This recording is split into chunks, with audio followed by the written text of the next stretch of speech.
5 histoires, 4 youtubeurs. Salut les amis, j'espère que vous allez bien. Aujourd'hui c'est une vidéo très particulière que je propose parce que je ne suis pas tout seul. On est plutôt nombreux. Cette fois-ci dans cette vidéo, je crois que c'est une grande première sur la chaîne d'accueillir autant de monde et ça fait plaisir, j'espère que ça vous fera plaisir aussi. Et chacune de ces personnes, y compris moi, vont vous raconter une histoire qui ne devrait pas vous laisser de marbre. Vous avez vu leur nom dans le titre, les liens de leur chaîne sont dans la description. J'espère que cette vidéo vous plaira, ce petit concept nouveau. Si c'est le cas, n'hésitez pas à laisser un j'aime, n'hésitez également pas à vous abonner à la chaîne. Je vous laisse mon Instagram juste ici si vous aussi vous souhaitez raconter une histoire qui peut-être vous est arrivée. C'est avec plaisir que je vous retrouve là-bas. Et si vous êtes prêts et bien installés, on est parti pour commencer la première histoire.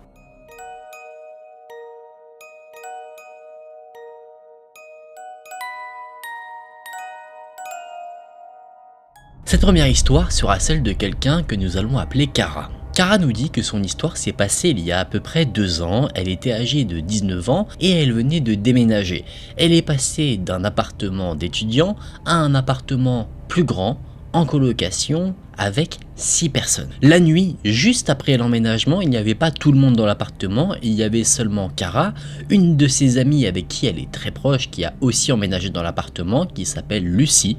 Et en plus de ça, avec ces 2 filles, il y avait le petit ami de Cara qui s'appelle Alec. Il n'y avait que ces 3 personnes dans l'appartement parce que tous les autres étaient encore en vacances et ils n'avaient pas encore emménagé dans les lieux.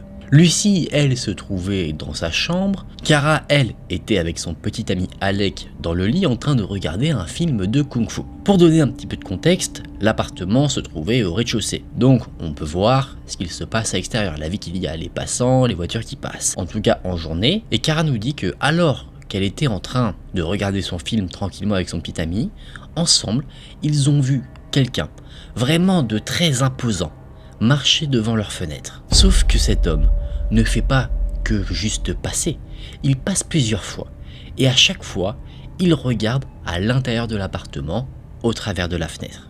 Généralement, c'est quelque chose qui arrive. Je sais pas si vous-même vous avez ce réflexe, mais personnellement, alors à Paris il n'y a pas forcément ça, mais quand je vivais dans d'autres villes et qu'il y avait des logements qui se trouvaient au rez-de-chaussée, quand tu passes à côté et que tu vois que la fenêtre est ouverte, généralement, mon regard, en tout cas ça a été mon cas, était attiré par ce qu'il y avait à l'intérieur. Je jetais un petit coup d'œil, mais je faisais pas des allers-retours pour regarder ce qu'il y avait. C'est un peu le même principe, je pense, que quand il y a une lumière en face de chez nous, automatiquement notre regard est attiré. En plus de nuit, ça se remarque beaucoup plus. Mais voilà, on a juste un regard furtif vers ce qui attire notre attention. Là, cet homme passe vraiment plusieurs fois comme si vraiment son intention c'était de regarder vraiment ce qu'il y avait dans l'appartement. Cara dit à son petit ami ce qu'elle a vu, son petit ami a également vu la scène, donc ensemble ils décident d'aller vérifier que les portes sont bien verrouillées et que les fenêtres aussi. Tout est fermé, donc tout va bien, le couple retourne dans le lit et l'homme n'est plus là, il ne passe plus devant la fenêtre, donc 20 minutes s'écoulent où il ne se passe absolument rien. Et c'est là que Lucie débarque à toute allure dans la chambre de Cara. Elle lui dit « Cara, il y a un homme dans la maison ». On peut se dire que c'est impossible sachant que le couple a vérifié que tout était fermé. Eh bien peut-être que ce n'était pas la vérité. Rappelez-vous, tout le monde est nouveau dans le logement donc ils n'ont pas forcément tous les réflexes. Et il se trouve qu'ils ont oublié de verrouiller une porte. Cara panique, elle tremble, elle dit mais qu'est-ce que tu veux dire par il y a un homme dans la maison? Alec le petit ami n'est pas serein du tout également. Donc Lucie et Cara vont dans le couloir pour essayer de voir où se trouve cet homme afin de s'en éloigner un maximum. Sauf que pas de chance, dès qu'elle met le pied dans le couloir, elle tombe sur lui, qui attend là, sans bouger et dans la pénombre de la pièce. Avec une voix tremblante, les 2 jeunes femmes demandent ce que cet homme fait ici, et sans rien dire, l'homme montre son téléphone. Sur ce téléphone, il y a un message venant d'un numéro qui n'est pas enregistré, et le message en fait, c'est simplement l'adresse du domicile. Mais c'est pas tout. Il y a également écrit quelque chose à propos des personnes qui vivent dans ce fameux domicile. Et là, l'homme va dire quelque chose. Il va dire que sa petite amie vit dans l'appartement et qu'il la cherche. Évidemment, les 2 jeunes filles disent que non, elle ne vit pas là. Et l'homme répond juste « Ok ». L'homme ne semble pas choqué forcément de la réponse des 2 jeunes filles. Il pourrait l'être, sachant que l'information qu'il avait était mauvaise. Mais la seule chose qu'il fait, c'est qu'il appelle un numéro. Il dit qu'il appelle sa petite amie, sauf que il met le volume du téléphone très bas pour pas qu'on entende, mais les 2 jeunes filles, vu qu'il y avait vraiment un silence dans l'appartement, elles arrivent quand même à entendre ce qu'il se dit. Et ce qu'elles remarquent, c'est que l'homme ne parle pas à sa petite amie, il n'y a pas une voix de femme à l'autre bout du fil. il y a une voix d'homme. Là, les deux jeunes filles décident de prendre un peu les choses en main, elles disent à l'homme de clairement s'en aller. Sa petite amie n'est pas là, qu'il mente ou qu'il mente pas, donc il n'a rien à faire ici. L'homme sort de l'appartement, les deux jeunes filles verrouillent la porte qui avait été laissée déverrouillée de base, et elles entendent que de l'autre côté de la porte, l'homme est toujours au téléphone. Sauf que là, il y a maintenant une certaine distance, il y a également la porte qui bloque le son, donc elles arrivent à entendre que l'homme parle, mais elles n'arrivent pas à comprendre vraiment ce qu'il dit. Les deux jeunes femmes retournent dans la chambre où patientait Alec, et étant assez paniquées, elles lui demandent de dire à l'homme de s'en aller. Alec y va, il sort de l'appartement, il dit à l'homme de partir parce que il n'a rien à faire ici. L'homme dit qu'il s'en va, que son taxi est là. Sauf que par la fenêtre, les deux jeunes filles observent l'homme s'en aller et il va dans une rue qui est piétonne où aucune voiture ne peut aller. Donc elles se disent que l'homme en fait n'avait aucun taxi qui l'attendait et que toute l'histoire qu'il racontait était probablement fausse. Le lendemain, Lucie et Cara sont allés voir leur voisin qui se situe à l'appartement du dessus. Ce sont des personnes qu'ils ont rapidement rencontrées quand ils ont emménagé dans l'appartement et les deux jeunes filles ont donc raconté à ses voisins ce qui leur était arrivé. Et elles ont été très surprises d'apprendre que la situation qu'elles ont vécue, les voisins, ceux du dessus, l'ont vécue également. Effectivement, une nuit, le même homme est rentré chez eux. Sauf que l'homme du couple là, qui est un homme qui peut être assez sanguin, a menacé l'individu avec un couteau. Et ce qui est surprenant, c'est que quand l'homme s'est introduit chez ses fameux voisins, il avait sorti la même excuse, l'excuse de la petite amie. Après la menace au couteau, l'homme n'est plus jamais revenu chez les voisins, ce qui n'est pas le cas de Lucie et Cara. Effectivement, pendant les 2 semaines qui ont suivi, plusieurs fois, elles ont remarqué que l'homme revenait, rôdait toujours devant la fenêtre et regardait ce qu'il y avait à l'intérieur de la maison. Cara est persuadée que cet homme a essayé de nouveau de rentrer dans le domicile, mais cette fois-ci elle n'a pas fait la même erreur que la première fois où l'homme s'est introduit chez elle. Elle pense toujours à verrouiller les issues, y compris l'issue qu'elle avait oubliée la première fois. C'est là que son témoignage s'arrête. Alors je pense personnellement, peut-être que vous ne serez pas d'accord avec moi ou à l'inverse vous serez d'accord avec ce que je pense, que cet homme était un cambrioleur et qu'il utilisait l'excuse de « ma petite amie vit ici » si jamais il était amené à se faire prendre. Le fait de regarder au travers de la fenêtre, c'est simplement pour voir s'il y a quelqu'un dans la maison ou voir qui est dans la maison. Certainement que s'il n'y avait qu'une femme dans la maison, il se dirait qu'il n'y a pas de danger pour lui et il s'y introduirait. Peut-être que je me trompe, peut-être que c'est simplement quelqu'un qui est fou et qui a cette pensée à chaque fois que sa petite amie vit là, alors que ce n'est pas le cas et il se fait ce scénario-là en boucle dans sa tête. Ou alors on a affaire à quelqu'un qui a des intentions bien pires qu'on ne connaît pas, heureusement, et qu'on ne souhaite jamais connaître.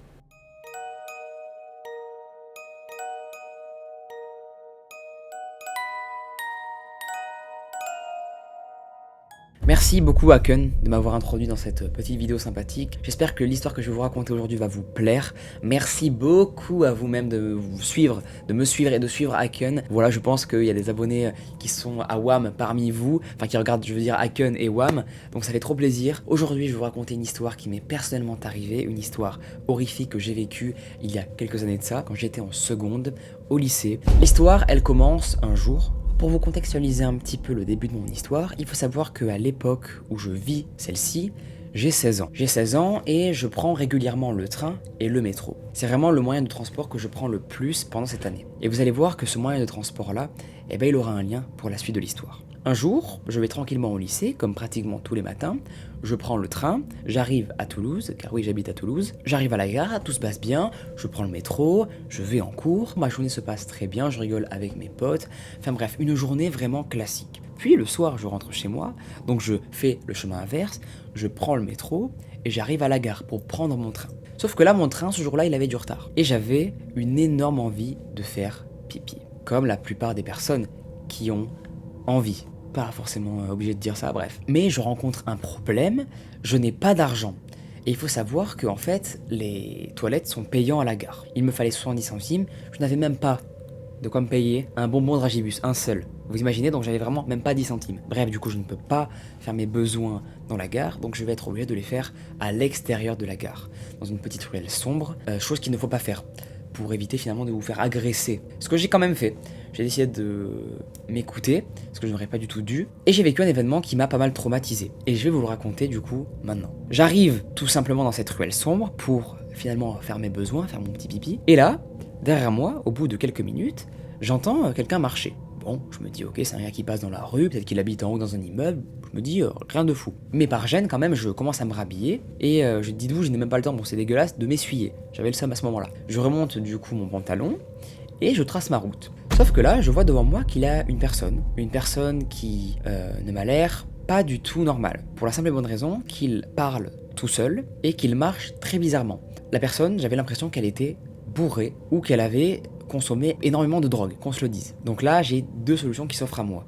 Soit je me barre en courant, soit je fais comme si de rien n'était et je trace ma route de manière très calme. C'est ce que j'ai fait et c'est ce que je n'aurais pas du tout faire. Et vous allez comprendre pourquoi. Je commence tranquillement à marcher et sortir du coup de la rue, sauf que là, la personne qui se trouvait devant moi, eh bien, va commencer à m'arrêter, à mettre son bras devant moi, comme dans les films, et il va me parler en russe et en arabe, et en fait en plusieurs langues. Je ne sais pas en fait dans quelle langue il m'a parlé, mais il m'a dit en mode non, non, tu ne passes pas. Il m'a fait un signe de la main en mode non, tu passeras pas, en mettant son bras devant moi. Là, je vous avoue, j'ai un peu paniqué, et j'ai dit que j'avais rien. Je pensais au début qu'il voulait de l'argent, et j'ai dit non, monsieur, désolé, j'ai rien pour vous, vraiment, j'ai juste envie d'entrer chez moi, quoi. Et là, ce qu'il fait est tout simplement terrifiant, car il me montre avec son doigt son bras, et il sort de la manche de son bras un stylet. Un stylet, c'est quoi? C'est un mini couteau. Et donc là, je panique très clairement, et je lui dis non, désolé, j'ai rien, et je commence à littéralement partir en courant. Je m'évade, j'ai très peur à ce moment-là, je tape le plus gros sprint de ma vie, et je vais entendre en même temps de courir le gars me crier dessus dans des langues complètement incompréhensibles. Enfin, du moins, j'ai pas trop compris dans quelle langue il parlait, c'était indiscernable. Mais finalement, j'ai réussi à m'évader, et dites-vous que j'aurais pu du coup me faire tuer à la gare, et personne ne l'aurait su. On aurait peut-être retrouvé mon corps quelques temps plus tard, mais dites-vous, voilà, en gros, j'ai réussi à échapper à une tentative de meurtre, tout simplement. J'en suis très fier, ça a été quelque chose de très traumatisant. Après, dans le train, je vous avoue que j'ai quand même pas mal cogité. Je l'ai dit à mes parents, ils étaient complètement sous le choc.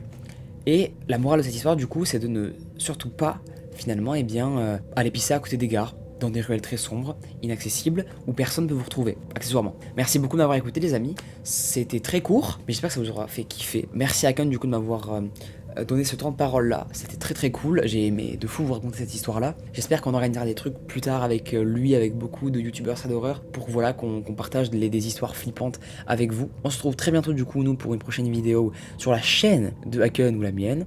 Gros bisous à vous et abonnez-vous et likez de suite, faites-le s'il vous plaît, ça fait très plaisir.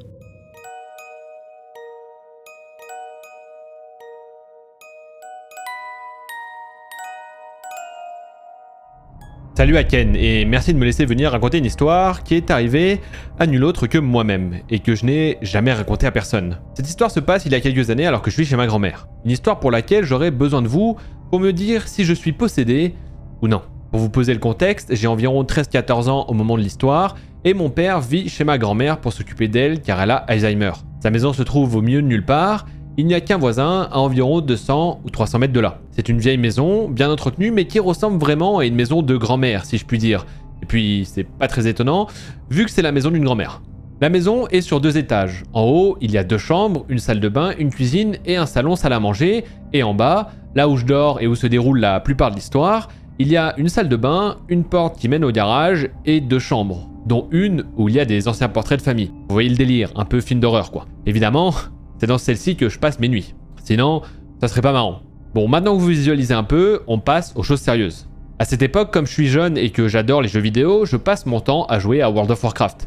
Et quand je suis là-bas avec mon père, on joue ensemble. Mais ce jour-là, j'avais ramené un ami à moi pour que nous passions quelques jours là-bas, et c'est lui et mon père qui vont être témoins de certaines choses que je qualifierais de plutôt étrange. Le soir venu donc, on part se coucher et pour vous donner un dernier détail important que vous comprendrez après, les murs de la chambre où je dors avec mon ami sont en tapisserie faite de plein de petits morceaux. Je sais pas si vous visualisez mais en gros je peux clairement enlever plein de petits bouts de tapisserie en grattant le mur. Peut-être que certains d'entre vous connaissent le nom de ces tapisseries, si c'est le cas, dites-le dans les commentaires. Bref, donc on part se coucher et on rigole pas mal. On se raconte des trucs d'horreur parce qu'on aime bien ça déjà à cette époque et finalement on finit par s'endormir et c'est là que ça commence à être étrange. Pendant la nuit, on est témoin de rien, mais le lendemain on se réveille et on trouve plein de petits bouts de tapisserie sur et autour du lit, et de mon côté particulièrement. Petite précision encore, je dors du côté où le lit est collé au mur. On rigole, on se dit que j'ai sûrement gratté la tapisserie en dormant, mais sans trop y croire, et on continue de plaisanter en se disant que je suis sûrement possédé, ou alors que c'est un des démons dans les tableaux qui gratte les murs. Excellente blague, je vous l'accorde. Après ça, la journée se passe et on arrive maintenant à la 2e nuit. On reparle de la tapisserie en rigolant et on s'endort. La nuit se déroule normalement pour moi Enfin, c'est ce que je crois, car je suis réveillé par mon pote à côté de moi qui me dit d'une voix un peu tremblante « T'es réveillé? Tu me fais une blague ou tu grattes le mur là ?» Moi, j'ouvre à peine les yeux et le temps que je réalise, je me rends compte que ma main est véritablement en train de gratter le mur de manière assez... comment dire... déterminée. J'ai des petits bouts de tapisserie tout autour de moi et même sur les mains. Mon pote me regarde et sourit en pensant que je lui fais une blague, mais moi, je ne comprends pas trop. Je souris aussi, je me tourne et me rendors rapidement. Sur le moment, j'avoue que j'étais tellement fatigué que je n'ai pas réalisé. Le lendemain, on en parle et lui et moi, on en rigole encore en disant que j'étais sûrement possédé pendant la nuit. On aime bien rigoler là-dessus et pourtant, c'est l'un des trucs qui me fait le plus flipper. Je ne sais pas si ça existe, mais si c'est le cas, je trouve que particulièrement les cas de possession, c'est vraiment effrayant. Bref, en gros, on essaie comme tout le monde de dédramatiser ce qui nous fait peur. On en parle rapidement à mon père qui me dit que j'ai toujours eu besoin de faire quelque chose avec mes mains. Je suis de ces personnes qui tripotent toujours un truc, que je suis en train de m'ennuyer ou non. Et donc, peut-être que je fais pareil la nuit. Ça ne m'est jamais arrivé ailleurs, mais bon, peut-être que c'est ça. Nouvelle soirée, nouvelle nuit, et là, c'est la nuit où mon pote va le plus flipper. De ce qu'il m'a raconté, j'étais encore en train de gratter le mur, ce qui l'a réveillé, et apparemment, quand il m'a appelé pour savoir si je dormais, je me suis arrêté, puis retourné tout doucement vers lui, avec les yeux ouverts. Un vrai film d'horreur, oui, où c'est moi qui fait flipper. Super rassurant, je vous rappelle que moi je vis avec moi, donc j'ai pas envie de faire ce genre de choses en fait. Donc après ce move hyper flippant, je serais resté à le fixer comme ça, pendant plusieurs secondes, toujours les yeux ouverts et vides selon lui. Jusqu'à ce que je fasse le même mouvement dans l'autre sens et que je me retrouve dos à lui. De ce qu'il m'a dit, comme il me connaissait bien, il n'a pas eu peur que je lui fasse du mal. Ça aurait été moi à sa place ? Je l'aurais tarté même si c'est mon pote et que je le connais bien, ou je me serais barré en courant et j'aurais dormi dans la salle de bain plutôt qu'avec lui. Clairement. Le lendemain donc, il m'a raconté tout ça, on en a bien rigolé aussi sur le moment, mais avec le recul, pendant de longues années et à chaque fois que j'étais là-bas, j'ai souvent retrouvé des morceaux de tapisserie dans ou autour du lit, comme si je grattais le mur la nuit quand j'étais dans cette chambre. Comme si j'étais possédé par quelqu'un qui voulait sortir. Ah, et je précise vraiment que c'est le seul endroit où ça m'est arrivé. Je peux vous dire que quand j'étais tout seul là-bas après ça, j'étais pas bien. En plus, et pourtant je l'aime, hein, ma grand-mère qui avait Alzheimer avait des comportements hyper chelous. Elle se mettait au fond du couloir d'en bas dans le noir et restait là sans bouger. Et franchement, c'était flippant. Mais c'est pas de sa faute, elle était malade. Après, je pense que vous comprenez pourquoi c'était flippant. Ah, et petite dernière anecdote, histoire de bien terminer cette histoire de chambre hantée, c'est dans cette même pièce qu'un peu plus jeune, mon père m'a réveillé parce que je faisais un cauchemar et je lui ai demandé s'il pouvait faire partir les gens autour de mon lit. Mon père m'a raconté qu'il ne voyait personne et que moi j'insistais en lui montrant « Mais si, là et là, tu ne les vois pas ?» Sachant que, petite précision 100% vrai, j'ai un souvenir de ça. J'ai l'impression de voir des ombres autour de mon lit cette nuit-là. Voilà, je compte sur vous pour me dire si je suis possédé ou pas, ou si quelqu'un a une idée de ce qui a pu se passer dans cette chambre. Je ne crois pas du tout au paranormal de base, même si j'admets ne pas avoir la science infuse, et accepter que ça pourrait exister. Après, c'est les seules choses étranges qui me soient arrivées dans ma vie. Mais c'est quand même bien flippant. Et je laisse maintenant la place à mon prochain collègue. Bisous, et merci encore à Ken.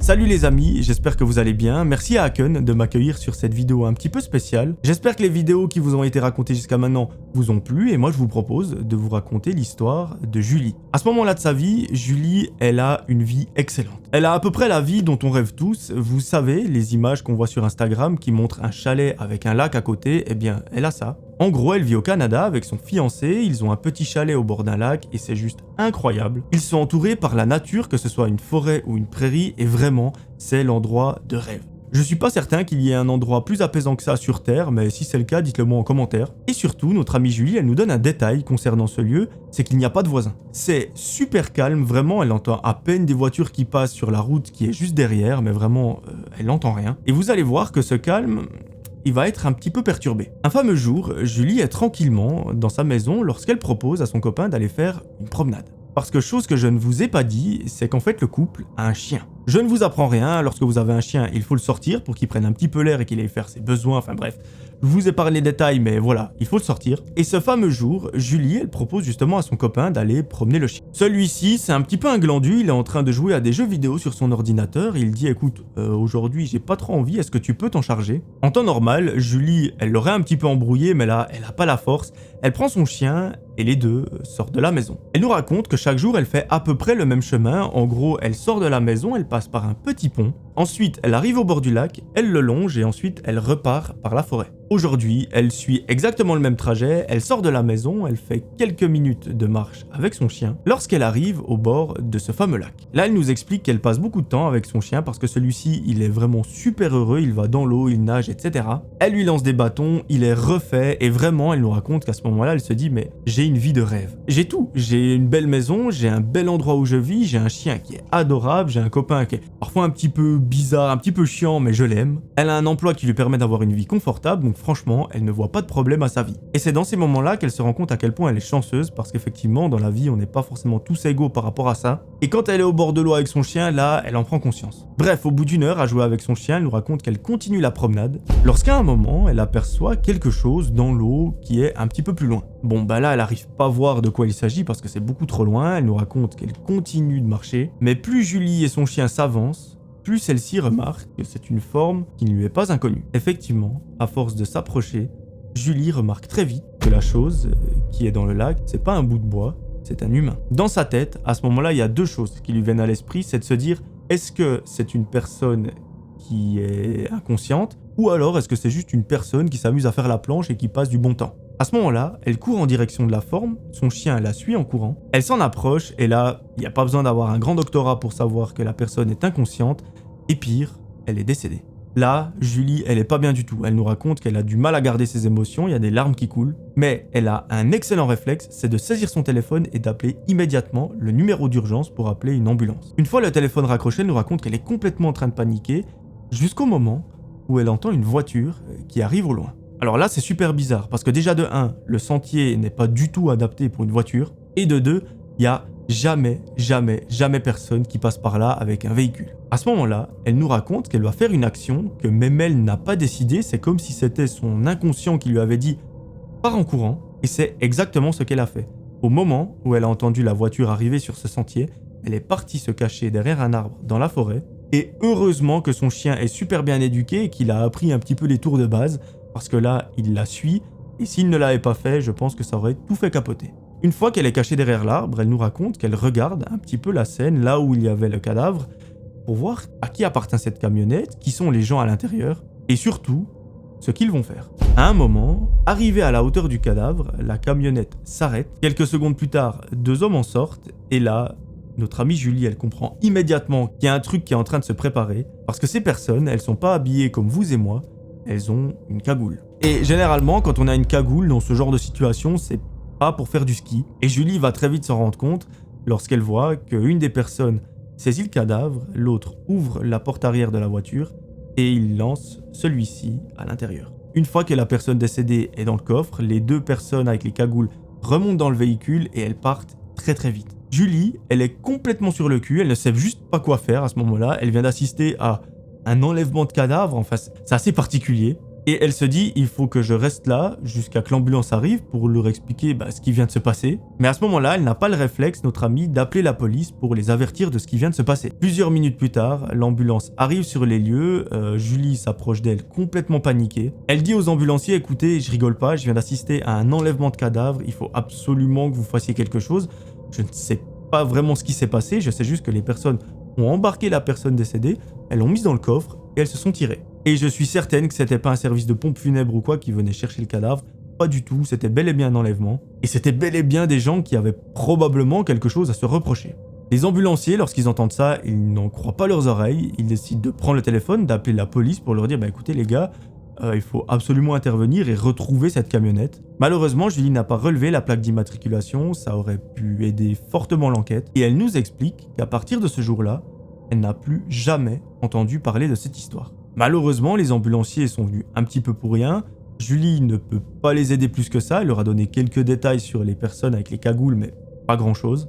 Elle finit sa promenade, elle rentre chez elle et là, elle explique tout à son mari. Finalement, les 2 amoureux passent une soirée assez particulière parce qu'il y a vraiment ce sentiment de se dire mais à quoi je viens d'assister? Vraiment, c'était une scène complètement irréaliste et Julie, elle a un petit peu du mal à s'en remettre. À partir de ce jour-là, Julie nous raconte qu'elle n'a plus jamais entendu parler de cette affaire. Et le jour où elle a appelé le commissariat pour prendre un petit peu des nouvelles pour savoir si l'affaire avait avancé, eh bien, ceux-ci ont essayé de l'étouffer un petit peu. Dans le sens, ils ont tourné autour du pot, ils n'ont pas vraiment dit de quoi il s'agissait, etc. Et la sensation que Julie elle a, c'est que la police veut faire oublier cette affaire. Pourquoi? Ça, On n'en a aucune idée. Maintenant, libre à vous de me dire ce que vous en pensez dans les commentaires de la vidéo d'Haken pour me dire vraiment, moi je pense que c'est ci ou ça. Je vous avoue que je suis un petit peu mitigé, pour moi ça ressemble à une sorte de règlement de compte avec des gens de la police impliqués, enfin, c'est assez bizarre. Donc n'hésitez pas à me dire ce que vous en pensez dans les commentaires, ça me fera super plaisir de vous lire. Voilà, j'espère que cette histoire rentre bien dans le cadre de cette vidéo, j'espère qu'elle vous aura plu. Encore une fois, un très grand merci à Haken de m'avoir accueilli sur sa chaîne, et maintenant je vous laisse avec les prochaines histoires. A très vite, c'était Melvin, ciao.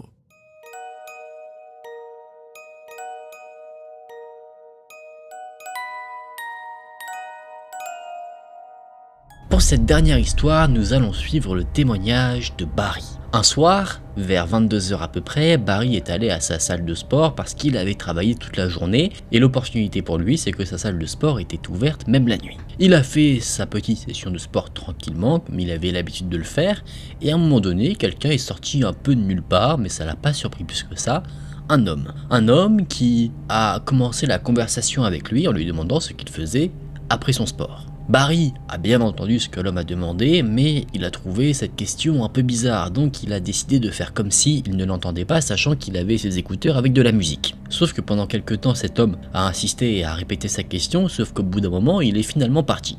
Après sa session, Barry est allé dans les vestiaires pour se changer, récupérer ses clés de voiture, se mater un petit peu dans le miroir, et dès qu'il est rentré dans le vestiaire, il a vu qu'il y avait le même homme qui lui a posé la question de ce qu'il faisait après, assis sur un banc, et qui l'observait attentivement, il regardait ses moindres faits et gestes. Avant de partir, Barry se dit qu'il va passer aux toilettes, il prend donc ses affaires et va dans les toilettes, et il remarque que l'homme le suit. Dans les toilettes, de base, il comptait utiliser l'urinoir, mais voyant que cet homme semble lui vouloir quelque chose, qu'il est assez étrange, eh bien Barry se rabat sur une cabine pour être dans son intimité. En quittant les toilettes, Barry remarque que l'homme attend au niveau des urinoirs. Notre ami décide donc de quitter les toilettes et de rentrer chez lui, il quitte la salle de sport. Sauf que, de nouveau, l'homme suit Barry au travers de la salle de sport pendant son parcours pour sortir, et de nouveau il entame la conversation en lui demandant ce qu'il fait après. Il lui demande également comment il s'appelle, et cette fois-ci Barry ne peut pas faire comme s'il ne l'entendait pas parce qu'il avait enlevé ses écouteurs, donc il décide de répondre et il dit « Désolé mec, je suis pas intéressé ». Et rapidement, il part, loin. Il met des distances et il s'en va. On avance d'une semaine dans le temps. Un peu comme le moment que je vous ai raconté, Barry avait travaillé toute la journée, donc il est allé à sa salle de sport le soir. Tout était normal, il a fait sa séance, il a même croisé des connaissances, et il a revu l'homme qui l'avait mis mal à l'aise, adossé contre un mur et qui le regardait. C'est quelque chose qui met toujours Barry très mal à l'aise, l'homme le regarde faire ses exercices, donc voulant se sentir un peu plus en sécurité, Barry décide de rester avec les connaissances qu'il avait croisées. Quand ses connaissances ont quitté la salle de sport, l'homme semblait être parti aussi car Barry ne le voyait plus. Donc là notre ami se sentait un peu plus en sécurité, il a fini sa séance et il a rassemblé ses affaires pour partir aux alentours des 23 h 30. Bien que l'homme n'était plus là, Barry y pensait quand même toujours. C'était quelque chose qui ne le mettait pas à l'aise, il se faisait plein de scénarios différents dans sa tête qui n'étaient pas forcément très réjouissants. En plus, son téléphone n'avait plus de batterie parce qu'il avait tout consommé en écoutant sa musique, donc il se disait s'il m'arrive un problème, je suis un peu foutu. Et quelque chose va s'ajouter à cela, c'est qu'en arrivant sur le parking de la salle de sport au niveau de sa voiture, il remarque qu'il y a quelque chose. Il remarque qu'il y a une rose bloquée au niveau de la poignée de la portière côté conducteur. Paniqué, Barry est retourné dans la salle de sport, il a demandé de l'aide au personnel de la salle parce qu'il ne se sentait pas en sécurité, il a raconté un peu ce qui s'était passé. Il a été accompagné de nouveau à sa voiture, il a retiré la rose et il est rentré chez lui. On avance encore de quelques jours. Encore une fois, Barry est à sa salle de sport, il a une séance normale, il n'a pas revu l'homme, en tout cas jusqu'à ce qu'il décide de partir. En retournant à sa voiture, il remarque que l'homme était déjà là, garé, et juste à côté du véhicule de Barry. L'homme, voyant Barry, est sorti de son véhicule, il lui a posé les mêmes questions, ce qu'il fait plus tard, comment il s'appelle. Barry, sans lui répondre, est parti, et il ne comprend pas en fait pourquoi cet homme est aussi insistant alors qu'il lui a déjà dit qu'il n'était pas intéressé et qu'il ne voulait pas lui parler. Plusieurs fois, il en a parlé au personnel de la salle de sport, et le personnel dit que cet homme, ils ne le connaissent pas, ils ne savent pas qui c'est, mais il suppose que c'est juste quelqu'un qui essaye d'être gentil. Barry, lui, est très inquiet parce que il a déjà retrouvé plusieurs fois des roses sur son véhicule. Il l'a déjà retrouvé au niveau de la poignée de la portière, il en a retrouvé sur le pare-brise. Il a même retrouvé une sorte de corde enroulée autour de la poignée de sa voiture. Et récemment, Barry s'est rendu compte que cet homme avait réussi à l'ajouter sur Snapchat. Il ne sait pas vraiment comment il a eu son nom, après il me semble que sur Snapchat tu peux ajouter des personnes qui se trouvent proches de toi, donc c'est peut-être comme ça. Quoi qu'il en soit, on peut être sûr que Barry en fait là vit les débuts d'une histoire de stalker. Comment elle va évoluer? Je ne sais pas, j'espère que ça va bien évoluer et que l'homme va partir. Après, ce qui est assez incroyable dans cette histoire, c'est que là, on a le point de vue d'un homme concernant cette situation, mais il me semble, de par ce que j'ai pu voir notamment dans des témoignages que des abonnés m'ont envoyé, que c'est le genre de situation qui arrive à des femmes vraiment régulièrement. Et de voir que déjà un homme, ça le met extrêmement mal à l'aise, quand c'est quelque chose qui arrive de manière entre guillemets anecdotique, j'ose pas imaginer pour une femme ce que ça doit être de vivre ce genre de situation régulièrement.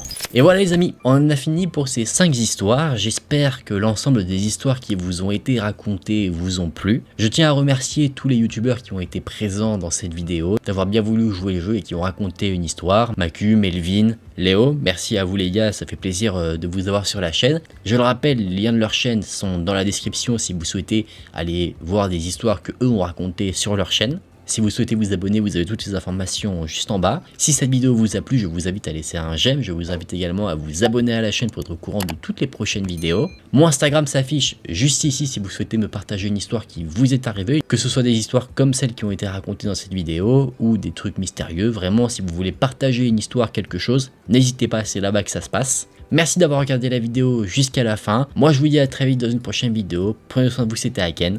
Salut!